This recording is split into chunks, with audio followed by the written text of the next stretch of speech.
two little 7-year-olds. Yeah, maybe 7, yeah. Run, run, run. Oh! Leading with the helmet. Wow. You're good. You're good. Yeah. What Joel Klatt pointed out, which is a good point, this is an obvious mismatch, and the coaches should put, like-sized kids together. This kid was run over by a more athletic kid. Yes, clearly. I don't know the earliest you can play football. For me, it was 7. It seems like that seems to be the age, although these kids seem like either 7 or under. Yeah, but he looks 7. like he'd be 6 or 7. Yeah. Well, if Sonny ever thought about playing Pee Wee football, this TikTok video is gonna dash those dreams. What do you think? I mean, this is a stupid and obvious question, but what do you think about that clip? Well, football's contact sport, and are you even allowed to do that though? Isn't that scary? oh yeah, no. What they do, which doesn't really work, is they would punish the tacklers for leading with their head, but they don't punish the runners for If you have the leading ball, with you your can head. do pretty much anything you want. And so the thing is Hands the face mask. when the guys, yeah, I know it's a weird thing. It is There's weird, right? crazy face masking going on by the guys holding the ball. Yeah, but God forbid if you're a defender or a lineman, if you touch brush the other guy's face mask, that's a penalty. But if you're the ball carrier and you have bets are stiff off. arm a dude and you get all face mask, I mean, as long as you don't drag him down. Right. They drag them around with the face mask. As long as they have the They ball, get away with they a lot. get away with a lot of it. I used to do, when I played Pop Warner football, that's all we did is these drills. That's all you do. That's Oklahoma drill. Maybe That's all is you it do. because your brain and your body are a little more rubbery that you bounce back faster, or nobody cares? Kids, they don't experience a lot of injuries. I had a few. I got concussed probably a couple times. Definitely some big hits going on. I agree with Brian. I don't know.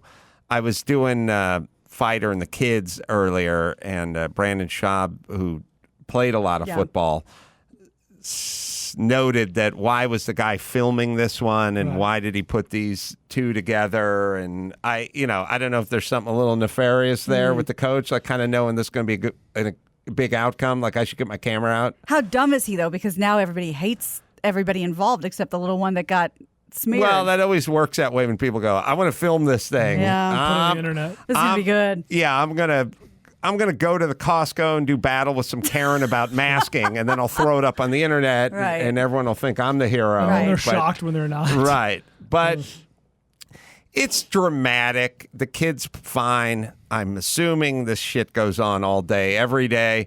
And, as I say all the time, I mean, a lot of people play football. Most people are fine.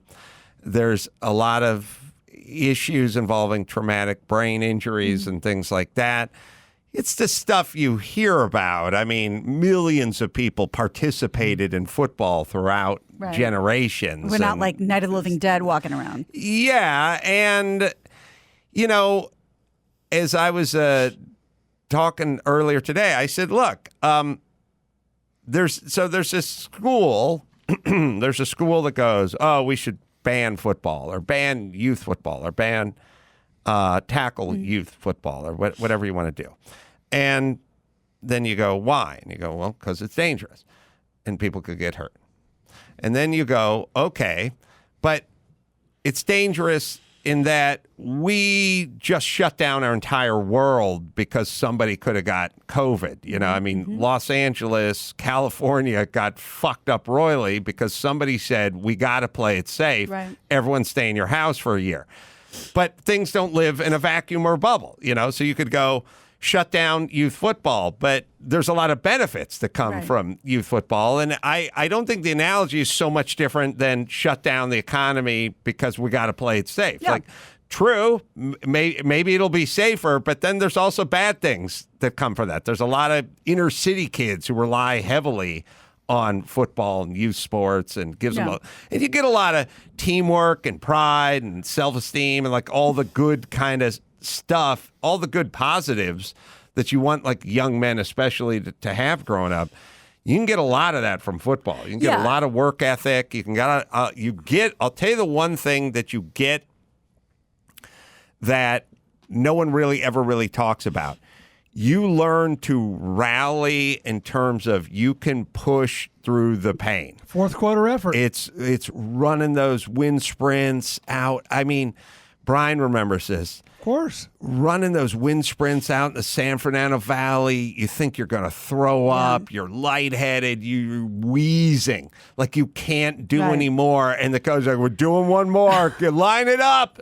You get a lot of that. Excuse me, I played Miss Hannigan and Annie with a cold. So you know. Yes. So Gina gets it, pushing Thank through. you. And you get a lot. No one ever likes this part of it, and we've gotten away from these kind of simple, basic truths, but real important lessons. Like they would line us all up on the sled, be like the 5-man sled, the thing you fire out into. It's in every football movie. And the coach would always hold the ball out because he'd be like, we're on the defensive side of the ball when we're hitting the sled in this particular case. And he'd go, look for the ball. Don't listen to the count. Look for the ball. And he'd hold the ball out, and everyone would be down in their stance, looking at the ball. And he'd go, sit, hut, hut. And he wouldn't move the ball. And at some point, Higginstaller would like lurch forward and fall into the thing. And he'd go, everyone's doing a lap. Oh. Everyone's doing a lap. And you can thank Higginstaller. And everyone who fucking Higginstaller. And everyone hates that part of life. It's good for Higginstaller to fucking learn because accountability to the group. What happens when you're on the battlefield and you fuck up that way? You're driving a semi truck and you fucking pull that. Your part of the presentation sucks, or the pitch to the client or whatever. Right. That's Thanks, right. Higginstaller. Thanks, Higginstaller. So it's dramatic, but that kid will be fine, and he'll live to tackle again.